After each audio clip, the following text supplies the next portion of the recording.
कपड़े धोने वाली बहू। शादी के पहले से ही विभा को कपड़े धोने का बड़ा शौक था। कभी नल के नीचे तो कभी तालाब के पास। अरे मेरी नीली वाली लुंगी नहीं दिख रही है। विभा की अम्मा, कहाँ रखी है लुंगी? अरे वो तो विभा ने परसों ही धोकर रखी थी आपकी अलमारी में, देखो वहीं होगी। वो ना मैंने आज धो दी, मुझे लगा कि गंदी हो गई होगी। अरे कैसे गंदी हो गई थी, उसे तो मैंने पहना भी नहीं। हे भगवान, इस लड़की के कपड़े धोने की आदत से परेशान हो गया हूँ मैं। जितना तो घर में राशन नहीं आता, उससे कहीं ज्यादा डिटर्जेंट पाउडर का खर्चा है। इसकी शादी करवा दो, शादी जाए अपने घर में ही करे काम, फिर चाहे घर के कपड़े धोने हो या पूरे गांव के। हाँ ठीक बोल रही हो, देखता हूँ मैं कोई लड़का। वो दिन भी आ जाता है जब विभा को देखने लड़के वाले आ जाते हैं। लड़की मुझे अच्छी लगी। होने वाली सास कहती है, बेटी अगर कुछ पूछना है तो पूछ लो। वैसे तो हमारी लड़की बहुत ही शर्मीली है, जो बोल दो वो मान लेती है, इसे क्या पूछना होगा। अरे कैसी बात कर रही हो माँ, मुझे इन लोगों के घर रहना है, सवाल तो कई है। हाँ हाँ बेटा, पूछ लो ना, क्या पूछना है। आप लोगों के घर कपड़े कौन धोता है? सास का मुंह बन जाता है। देखो, अगर तुम ये कहना चाहती हो कि तुम्हें कपड़े धोने नहीं आते तो सुन लो, कपड़े मैं ही धोती हूँ, लेकिन तुम्हारे आ जाने के बाद मैं रुमाल तक नहीं धोऊंगी। अरे चुप रहना भाग्यवान, बहू बेचारी घर आई नहीं, उसे डराना शुरू कर दिया।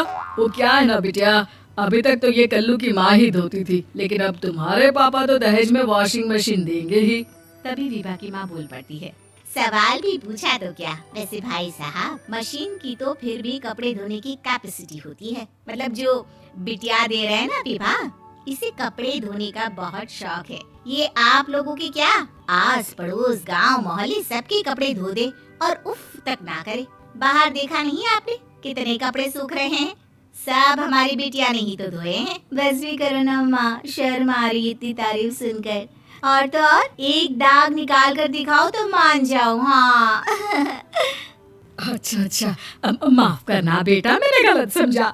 हमें तो रिश्ता बहुत पसंद है। और ऐसे जुड़ जाता है रिश्ता कपड़े धोने का शौक रखने वाली विभा का। उसकी शादी हो जाती है कोयला फैक्ट्री में काम करने वाले कल्लू के साथ। शादी के बाद अचानक विभा चिल्लाती हुई सास के पास आती है, सासू माँ, अरे सासू माँ कहाँ है आप? ये तो धोखा है, धोखा दिया आप लोगों ने मुझे। इस ससुर के चक्कर के बारे में पता चल गया। अरे तो उसमें तुझे क्यों धोखा मिला है? अरे नल में पानी नहीं आता, कपड़े कैसे कब धुलेंगे? अच्छा, तू पानी नहीं आ रहा उसकी बात कर रही है। तो आपने क्या सोचा? कुछ नहीं। अच्छा, तेरी माँ ने कहा था कि कपड़े धोने का शौक है तुझे, याद आया मुझे। शौक बोलकर कपड़े धोने वाले मेरे जुनून को कब ना आके सासू माँ, कपड़ा धोना मेरा गुरूर है।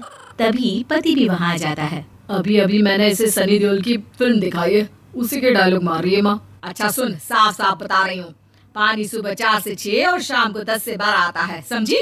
विभा टाइमिंग सुनकर हैरान हो जाती है। ये क्या भूतों का मोहल्ला है? सुबह 4 बजे उठकर कौन कपड़े धोता है? 4 बजे टंकी में पानी जाता है, फिर सारा दिन धोना ना, किसने मना किया? अरे कैसी बात कर रही हैं? 200 लीटर की टंकी में कितने कपड़े धो लूंगी मैं, सुबह ही उठ जाऊंगी मैं। अब क्या था, विभा सुबह 4 से लेकर रात के 12 बजे तक कपड़े ही धोती रहती। एक रोज सास पड़ोस से निकलकर कहीं जा रही होती है कि साथ वाली कहती है, हाँ कल्लू की माँ, जरा ये बताओ कि 2 साड़ी है, 2 ब्लाउज और एक पेटीकोट और एक नाड़ी वाला लंबा कच्छा। हाँ तो? अरे तो क्या, कितना लोगी धुलाई ये बताओ। धोबन दिख रहे हैं हम क्या? हमारे पति सरकारी नौकरी से अभी रिटायर हुए हैं और बेटा सुपरवाइजर है कोयला फैक्ट्री में। धोबन समझ रखा है हमें? हाय रे कल्लू की अम्मा, माफ कर दो, वो तो मोहल्ले में यही सब बता रहे थे कि तुमने बहू को कपड़ा धुलवाने के काम में लगा दिया है। सास को पड़ोसन की बात सुनकर गुस्सा आ जाता है। वो घर पहुंचती है जहां घर के बाहर ही इतने सारे कपड़े सूख रहे होते हैं जितने कि किसी धोबन के घर पर। अरे ओ कल्लू की दुल्हन, बाहर निकल। माँ जी यहीं आ जाओ, बाथरूम में चादर धो रहे हैं हम। अरे अभी हम धोते हैं, तुमको बाहर निकलो। ये आस पड़ोस वाले बोल रहे हैं कि हम बहू से कपड़े धुलवा कर उसे कपड़ा धोने वाली बना दिए हैं। अरे छोड़ो ना माँ जी, किन लोगों की बातों में आती हो? आस पास के लोगों का तो काम ही होता है कि वो किसी तरह सास बहू को लड़ा दे। बहू सारे घर के कपड़े धोती है, ये क्या कम है? बोलिए। सास को भी लग जाता है कि वो बहू का ये संकीपन नहीं छुड़वा सकती, इससे अच्छा है कि खुद ही चुप हो जाए। एक रोज सास और बहू मंदिर जाते हैं, जहाँ सास की साड़ी वहाँ खड़ी भीख मांगने वाली से मिलती है। माँ जी क्या बात है, आपकी साड़ी उस भिखारन से कितनी मिल रही है ना? हाँ हाँ देखो तो, दोनों की साड़ी मिल रही है। क्या बात है कल्लू की अम्मा, तुम खुद को तो अफसर की बीवी बताती हो और ऐसी सिंपल सी प्लेन साड़ी पहनकर घूमती हो। सिंपल और प्लेन नहीं है ये साड़ी। तो क्या सोने के धागे से फूल बने हैं? कुछ भी सासू माँ, कुछ भी। हाँ बने थे इस साड़ी में सोने के धागे से फूल। मेरे पति लेकर आए थे मद्रास से स्पेशली मेरे लिए 10,000 की। ताहे भाई साहब इस भिखारन के लिए भी सेम टू सेम साड़ी लेकर आए होंगे 10,000 की। सास उस वक्त तो कुछ नहीं कहती, लेकिन बहू के साथ घर आती है और अलमारी से एल्बम निकाल कर लाती है। ये साड़ी देख रही है, ये वही साड़ी है जिसे मैंने अभी पहना था। इस साड़ी में ये जो चमकदार फूल दिख रहे हैं ना, ये सोने के धागों से काटे गए हैं। लेकिन तू लोकल वॉशिंग मशीन ब्रश से घिस घिस कर सारे फूलों को निकाल कर साड़ी प्लेन कर दी।